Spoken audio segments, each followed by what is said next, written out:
आज आपण बनवणार आहोत अगदी साध्या पद्धतीने मऊ लुसलुशीत इडली, गरमागरम सांबर आणि चविष्ट अशी नारळाची चटणी। यासाठी खूप काही वेगळं किंवा जास्त साहित्य लागत नाही। घरामध्ये सहज उपलब्ध असलेल्या साहित्यामध्ये आपण ही पूर्ण प्लेट तयार करणार आहोत। सर्वप्रथम आपण इडलीच्या पिठाची तयारी करून घेऊयात। यासाठी मी 4 वाटी तांदूळ आणि 1 वाटी उडदाची डाळ घेतली आहे। यामध्ये प्रत्येकी 1 टीस्पून मेथीदाणे घातलेत, सोबतच 1 वाटी पोहे घेतलेले आहेत। हे सगळं स्वच्छ धुवून साधारणतः 8 ते 12 तास आपल्याला भिजवून घ्यायचे। यानंतर याचं बारीक पीठ तयार करून घ्यायचं आणि हे देखील 10 ते 12 तास आपण फर्मेंटेशनसाठी ठेवणार आहोत। दुसऱ्या दिवशी पीठ छान फुलून आलेलं आहे। आता आपण आपल्या नाश्त्याची तयारी करूयात। आता सर्वात आधी आपण सांबर तयार करून घेऊयात। एका पातेल्यामध्ये मी तेल तापवायला ठेवले। तेल चांगलं तापले की यामध्ये 1 टीस्पून जिरे, 1 टीस्पून मोहरी घातलेली आहे। जिरे मोहरी तडकल्यानंतर यामध्ये 1 टेबलस्पून अद्रक लसणाची पेस्ट घालायची आहे। 2-3 उभ्या चिरलेल्या हिरव्या मिरच्या, 10 ते 15 कढीपत्त्याची पानं घालायची आहे। चांगलं परतून घ्यायचे। सोबतच एक बारीक चिरलेला कांदा घालायचा आहे, तो देखील चांगला परतून घ्यायचा आहे। कांदा चांगला परतल्यानंतर यामध्ये टोमॅटो आणि दुधी भोपळा घालायचा आहे। थोडंसं मीठ घालायचं आहे, कोथिंबीर घालायची आहे आणि 1-2 मिनिट झाकण ठेवून याला वाफवून घ्यायचं आहे। तोपर्यंत आपण दुसऱ्या गॅसवर इडलीचं पात्र लावून घेऊयात। इडली पात्र मी लावून घेतलेलं आहे।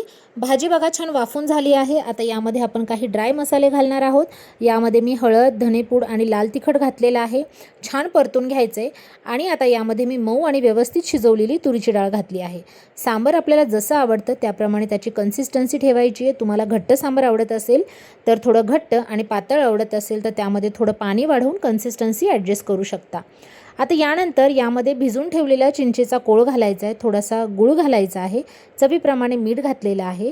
आता सांबरमधला जो आंबटपणा, तिखटपणा आणि गोडपणा जो आहे तो आपल्या आवडीप्रमाणे आपल्याला बॅलन्स करायचा आहे। त्यामुळे थोडं चव घेऊन बघायचं आहे आणि तुम्हाला जशी चव हवी असेल त्या पद्धतीने ॲडजस्ट करायचं आहे। सांबरला छान उकळी आली की यामध्ये आपण सांबर मसाला घातला आहे। कोणत्याही ब्रँडचा सांबर मसाला तुम्ही घालू शकता। आता हे सांबर मंद आचेवर छान उकळून घ्यायचं आहे। सांबर जितकं छान उकळतं तितक्या छानपणे सगळ्या मसाल्यांची चव त्यामध्ये एकजीव होते। तोपर्यंत इकडे बघा आपल्या इडल्या देखील छान वाफून तयार झालेल्या आहेत। आता सोबतची चटणी तयार करून घेऊयात। तर चटणीसाठी मी घेतलेलं आहे थोडंसं खोबरं, डाळ व भाजलेले शेंगादाणे, 2-3 लसूण पाकळ्या, 2-3 हिरव्या मिरच्या आणि थोडीशी कोथिंबीर।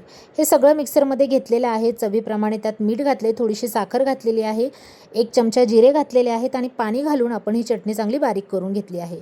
चटणी अगदी खूप बारीक करून घ्यायची नाही आहे, थोडीशी जाडसर राहिली तर तिची चव आणि टेक्स्चर खूप छान येतं। आता या चटणीवर आपण एक छानशी फोडणी देणार आहोत। त्यासाठी तेल गरम करून घेतले, त्यामध्ये जिरे, मोहरी आणि बोर मिरची आणि कढीपत्ता घातलेला आहे। ही फोडणी थोडीशी हळद घालून या चटणीवरती टाकायची। बघता बघता आपलं इडली सांबर आणि चटणीची मस्त प्लेट तयार झाली आहे। अगदी साधं साहित्य, घरच्या घरी केलेली तयारी आणि एकदम छान चव। तुम्ही ही रेसिपी नक्की करून बघा आणि तुम्हाला इडली सांबर चटणी ही कशी वाटली ते नक्की कमेंट सेक्शनमध्ये सांगा। व्हिडिओ आवडला असेल तर लाईक करा, तुमच्या मित्रमैत्रिणी आणि कुटुंबासोबत शेअर करा। अशाच घरगुती रेसिपीजसाठी माझ्या चॅनलला सबस्क्राईब करायला विसरू नका। पुन्हा भेटूयात अशाच एका छान आणि सोप्या रेसिपीसोबत। तोपर्यंत बाय बाय, टेक केअर।